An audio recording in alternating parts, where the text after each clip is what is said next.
All right. We will talk to Cherise Newsome with Dominion. I see that she is nodding. She has that pretty smile. Hello, Cherise. Hi, Janet. I hope you and Craig and the whole team are safe and sound.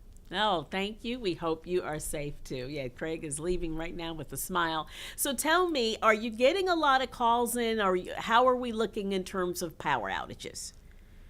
We're looking pretty good in terms of outages. We have been all hands on deck. Crews have stocked their bucket trucks. They've been patrolling lines preemptively to make sure there aren't any outstanding repairs that need to be made. And so far, we're in good shape. But the winds are blowing and that rain is starting to come down. So we're keeping a close eye on calls for restoration needs at any moment now. Hmm. Tell me about the concern that you have with the winds. We know that you have to be concerned about trees falling down and falling on power lines. Winds pose a significant risk to power lines and electrical equipment.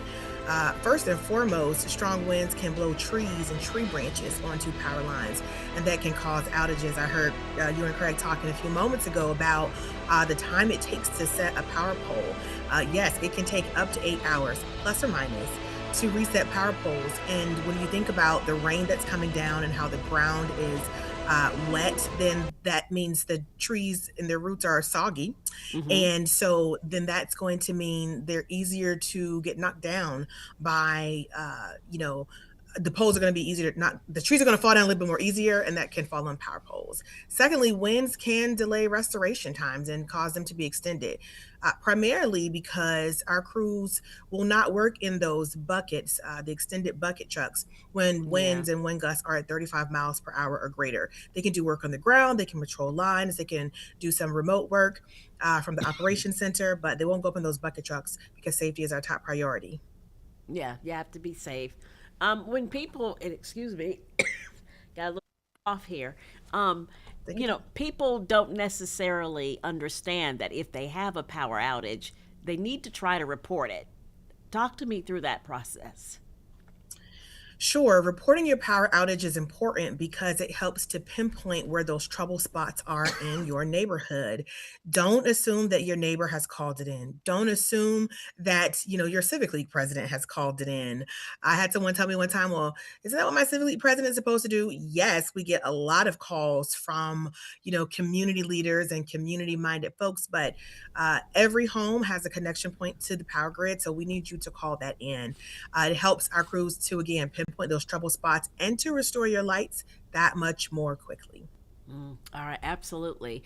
And then the danger associated, when you see a down power line or, that areas where trees might fall, you always have to talk about safety when it comes to just residents and citizens being out and about.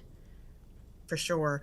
The best thing that the community can do is to stay away from any down lines. And I've got to tell you, we have so many good Samaritans here in Hampton Roads and Northeast North Carolina that when they see storm debris, for example, blocking a road, sometimes they'll want to help move it out of the way, but that is actually very dangerous.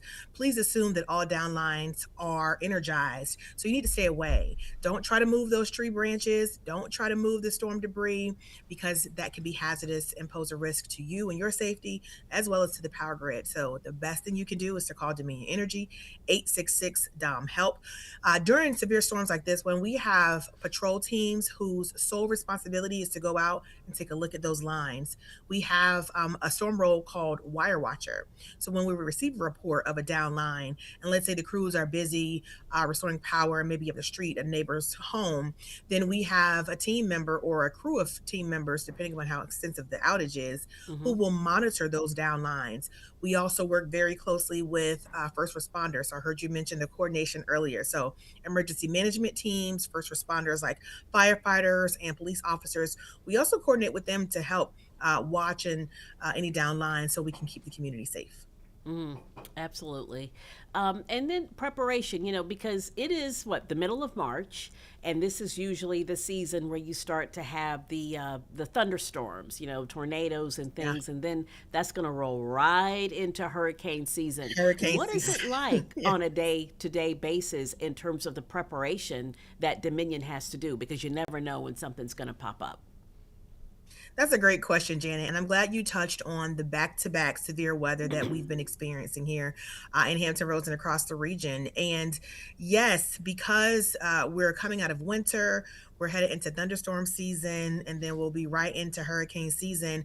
We can't wait until storm season to prepare. So, Dominion Energy prepares all year long. That includes hardening the grid, which means we have been installing larger poles, taller poles that are more deeply rooted in the ground so that they can Mm, better withstand severe weather impacts. We have also installed smart technology, smart sensors on our power lines. This also helps to pinpoint trouble spots, and then it gives our operations center more clues about what some of the faults are. And oftentimes they can redirect the flow of power to help restore more customers that much more quickly and to reduce the number of outages. So we prepare all year long. Of course, when a storm is forecasted, then our crews can use that information to stock their bucket trucks and the warehouses specifically with the types of equipment that they're likely to need. So we just talked about power poles. I mean, I was at the operations center this weekend, and they were already pulling poles in piles and stacks so they could more easily get to them because we expect that there will be some down poles and some down wire. So they pull all that stuff closer so they can get to it that much more quickly to get your lights back on. oh, absolutely. Okay. What kind of debrief? Will you do a debrief like after this storm? How do you sort of judge and grade what you did for one storm and then moving on to the next? Great question. So every storm is an opportunity to learn and to grow and to improve. I would say this is true for companies like Dominion, but also for our community. Hmm. We debrief internally and we look at how many outages we had. We look at the types of equipment we had. We look at the time that it took to restore power. We assess whether or not we had crews in the hardest hit areas. We look at our coordination with our emergency management partners.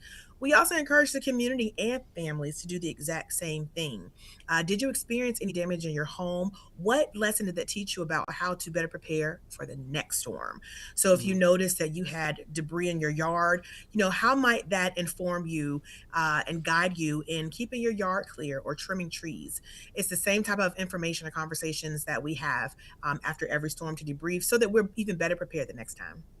Well, you kind of touched on my next question, and that is, the responsibility of residents, because whether it might be an ice storm where you can lose power, or a hurricane where you can lose power, or something like what we're experiencing today. Just some quick tips on, hey people, here are some things that you should just always have ready to, in your basement or wherever, just ready to go. For sure. Number one, I would say stay weather aware. Make sure you have a way to find out weather updates, whether that's on your phone and ensuring that you have those emergency and weather alerts enabled, particularly in the evening and nighttime. Sometimes we put our phones on silent, but when severe weather has been forecasted, it's a good time to keep it on. Secondly, download the Dominion Energy app. Let's be real. We have so many apps in our phones. And if you're like me, sometimes you run out of space. Well, if you need to delete some apps or some of those photos, those hundreds of photos that you have in your phone to make space, Are you talking go to ahead and me? do that before the storm. Okay. I am preaching to the choir here. Like, I have to do that myself. And we understand that, day in and day out, you might have different apps on your phone. But when you see a storm is coming, that is the best time to go ahead and download that Dominion Energy app. It's going to help you do a couple things. It's going to help you to report your outage. It's going to also help you track your outage. So, for example, if you have a power outage and you decide to go over to grandma's house or your cousin's house and ride out the storm, then you can track the status of restoration using the app. So it makes it easier for you. And then finally, get an emergency kit prepared. If you have an emergency kit prepared, you may not have to make such a mad dash to the store and wrestle over the bread and milk and water like everyone else because you'll already have yours prepared on a blue sky day. So go ahead and have an emergency plan ready. Have those conversations with your families, especially if you have seniors in your family or those who are medically vulnerable. If you have young children, even we saw with school closures today and changes in Yeah. schedules. Talk to children about the storm and how it's impacting them so that they're prepared. A big part of readiness is just having the conversation. Having a conversation. And that is why we are having this conversation with you. Thank Yes, you so yes. much, Cherise Newsome. You are awesome. Thank you, Janet. Y'all take care and stay safe. Dominion Energy is working around the clock. If you have any questions and need to report anything, call 866 DOM HELP. All right, we will. Appreciate it. Take care. You be safe too. You too. Okay, so we're going to take a quick break. Right now, we're going to come back, more weather, more news, more live impact. Back in a moment.